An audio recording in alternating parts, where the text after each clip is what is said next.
Bismillahirrahmanirrahim. Allahumma salli ala Muhammad. Today our topic is interconversion of potential energy and kinetic energy for my these brilliant students. तो हम अपने जो इस वक्त ज़हीन तरीन तलबा हैं उनके लिए एनर्जी को एक फॉर्म से दूसरी फॉर्म में फिजिकली कैसे कन्वर्ट होती है उसको डिस्कस करेंगे। तो इसके अंदर सबसे पहले तो ये है कि whenever you are going to start a long question, then its procedure is always take consideration और explanation. उसमें यही होगा कि मैथ्स है, मैं हाइट h पे पढ़ा है, you are placing it over in height h and the energy stored in it is only the potential energy due to this height h, whereas the kinetic energy in it is zero because it is at rest, and then when the object is at rest its velocity is zero, so kinetic energy which is equal to 1 by 2 mv square should also be zero here. So then the only energy present in this object when it is placed at a distance of height h, you say, then it is equal to mg into h, mgh, whereas kinetic energy is zero. So when it is dropped from point A and reaches somewhere here, you say point B, at this distance, you can say at this distance. Total distance अगर आपके पास ये वाला जो है वो 4 metre है suppose, और ये आपके पास ये वाला फासला आपको पता है ज़मीन से ये कितना है, ये सपोज 3 मीटर है या 2.5 मीटर है, तो ये डिस्टेंस कितना आएगा, ये आएगा 4 में से 2.5 माइनस कर दे तो वो आ जाएगा। If total height you are familiar is h and this one is mentioned here as h and this one height as x, then this height can also be calculated. तो आप इसमें से इसको निकाल दें, ये वाली हाइट आ जाएगी। तब हमने किया क्या है कि पोटेंशियल एनर्जी हमारे पास आ गई mg h माइनस x, ये वाली फर्स्ट इक्वेशन बन गई, इसको बस याद रखें। This is the key point. Start क्या लिया है पोटेंशियल एनर्जी से। पोटेंशियल एनर्जी होती क्या है कि जो वेट ने फासला तय करवाना है, वेट क्या होता है mg, उसने जो फासला तय किया है, फासला उसने कितना तय किया है, पॉइंट बी पे डिस्कस कर रहे हैं ना, तो पॉइंट बी पे यही डिस्टेंस तो आएगा mg h माइनस x। उसके बाद आप निकालना चाह रहे हैं काइनेटिक एनर्जी के ऊपर। आप कह चुके हैं कि यहाँ पे काइनेटिक एनर्जी जीरो थी, लेकिन अब तो वो नीचे आ रहा है, उसके अंदर वेलोसिटी है, वो नीचे आ रहा है, पोटेंशियल एनर्जी कम हो रही है, तो फिर वो एनर्जी किस में तब्दील हो रही है, काइनेटिक एनर्जी में। Law of conservation of energy भी तो ये है, energy can neither be distract nor be created, it change from one form to another. तो हमने पोटेंशियल एनर्जी को किस में कन्वर्ट करना शुरू कर दिया है, काइनेटिक एनर्जी में, और potential energy Aahista Aahista minimum हो रही है और काइनेटिक एनर्जी मैक्सिमम होने जा रही है। तो काइनेटिक एनर्जी पॉइंट बी पे 1/2 mv स्क्वायर की जगह vb स्क्वायर इसकी मुताबिक से कॉरेस्पॉन्डिंग पॉइंट बी आ जाएगा। अब vb जो वेलोसिटी है पॉइंट बी पे, अगर उसको हम कैलकुलेट करना चाहते हैं कि vb की कीमत कितनी, दिस वेलोसिटी vb, तो उसके लिए आपके पास जो इक्वेशन है चलें। अब इसके अंदर vf स्क्वायर बराबर आएगा vh स्क्वायर प्लस 2gx। इसके अंदर जो हमने vf की वेलोसिटी सी है, जो फाइनल वेलोसिटी है, वो वही है ऊपर से नीचे गिरते हुए जो पॉइंट बी पे है, टच करने से पहले पॉइंट बी को, वो उसकी फाइनल वेलोसिटी है।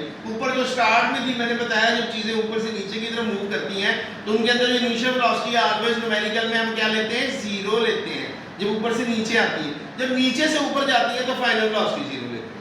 तो गोया यहाँ पर vf जो है वो vb आ गया, vi हमारे पास ऊपर से नीचे आते हुए जीरो हो गई, और जो उसने फासला तय किया है, ये फासला जो x है, तो ये फासला x आ गया। इसको इक्वेशन में पुट किया, vb स्क्वायर बराबर आ गया 0 प्लस 2gx, या दूसरे अल्फाज में आप यूं कह लें कि जो vb स्क्वायर की वैल्यू है ये हमारे पास निकली है 2gx के। अब काइनेटिक एनर्जी का फार्मूला ये है 1/2 मास इनटू वेलोसिटी का स्क्वायर। वेलोसिटी जो पॉइंट डी पे थी वो थी 2gx, इसमें रखी 2 cancel with 2, simply calculated you will here as mgx the kinetic energy.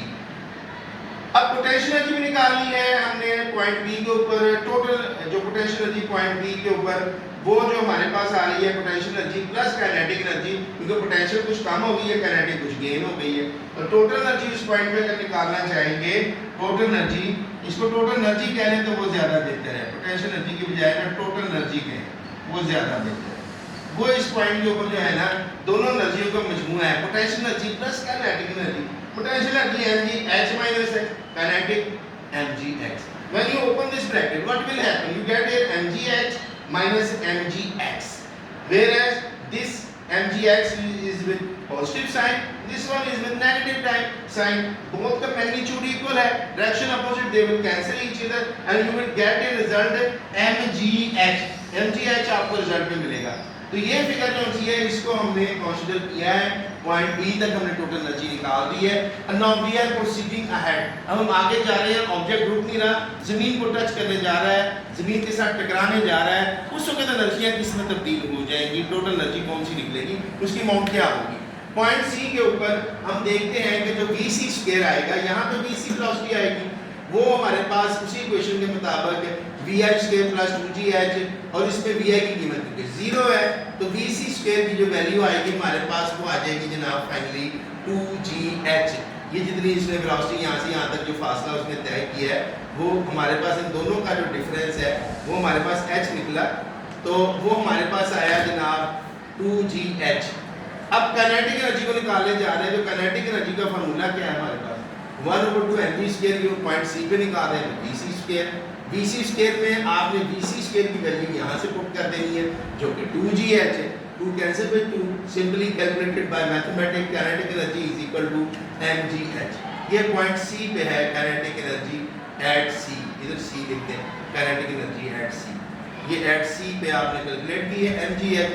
Law of conservation of energy क्या कहता है कि energy can neither be destroyed nor be created. Okay student, now what is the definition of law of conservation of energy? This states that energy can neither be destroyed nor be created. It can change from one form to of the energy to the another form and total amount of the energy remain constant. ये कहता है कानून बकाए तवानाई के, तवानाई को एक किस्म से दूसरी किस्म में तब्दील किया जा सकता है। जो उनकी मुकम्मल मिकदार है तवानाई की वही रहती है, वो कभी ख़त्म नहीं होती, सिर्फ अपनी शक्ल को तब्दील करती है। जैसे एक हाइट पे गिलास है, वो उसके अंदर पोटेंशियल एनर्जी स्टोर्ड है वर्क डन की शक्ल में, वो ऊपर से आपने गिरा दिया है, वो ट्रैवल कर रहा है, पोटेंशियल एनर्जी कम हो रही है, उसकी वेलोसिटी बढ़ रही है, मोमेंटम बढ़ रहा है, होगा क्या, वो टकराएगा। टकराएगा तो उसकी जो एनर्जी जितनी थी उसका पोटेंशियल जीरो मिनिमम हो गई है, और उससे पहले टकराने से पहले उसकी काइनेटिक एनर्जी मैक्सिमम, उसके पीसेस बनेंगे मजीद, उनको मोमेंटम मिलेगी, वो भी दूर जाएंगे, वो सारों का मोमेंटम जमा करें, उसमें से आवाज़ निकलेगी साउंड एनर्जी, वो गर्म हुए तो हीट एनर्जी। टोटल अमाउंट अगर कैलकुलेट करेंगे तो वही होगा जो ऊपर स्टोर हो जाएगा। तो अब हम इस पे आते हैं, लॉस इन पोटेंशियल एनर्जी बराबर है गेन इन काइनेटिक एनर्जी। यहाँ पे आ जाएगा पोटेंशियल एनर्जी का जो लॉस है, दोनों हाइटों का डिफरेंस, बड़ी में से छोटी हाइट को निकाल दें तो वो आपके पास ये आ जाएगा mgh minus h1 minus h2। दूसरा जो गेन इन काइनेटिक एनर्जी है, बड़ी वेलोसिटी में से दूसरी निकाल दें गेन लेने के लिए, 1/2 mv2 square minus v1 square. ये उस वक्त आई थी जब एयर फ्रिक्शन को हमने नेग्लेक्ट किया, इग्नोर किया।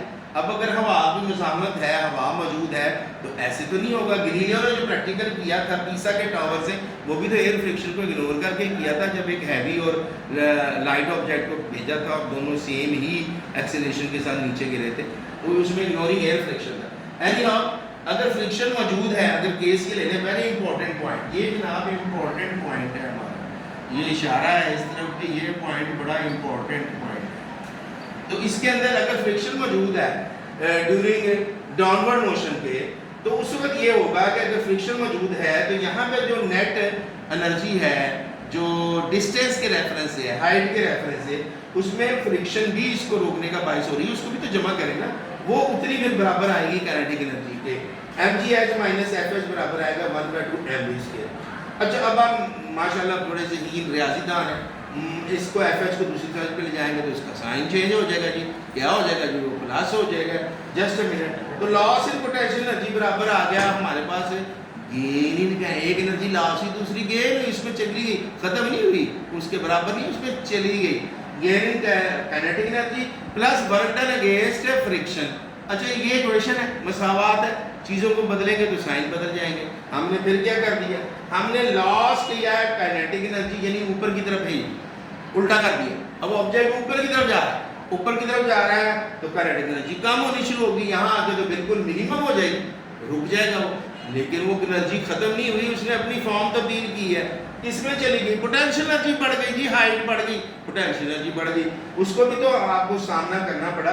जो वर्क डन अगेंस्ट फ्रिक्शन था उसको भी तो जोर लगा है, गेंद को ऊपर फेंका है तो उसको भी तो जोर लगा है। तो हमारा जो लॉ है ना फाइनली ये है, लॉस इन पोटेंशियल एनर्जी बराबर है gain in kinetic energy plus work done against friction, numerical में यूज करेंगे। And loss in kinetic energy बराबर होगा gain in potential energy plus work done against friction. Any query?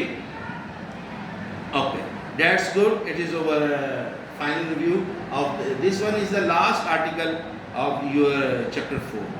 We have done this today and it is 13 to 25, very important date.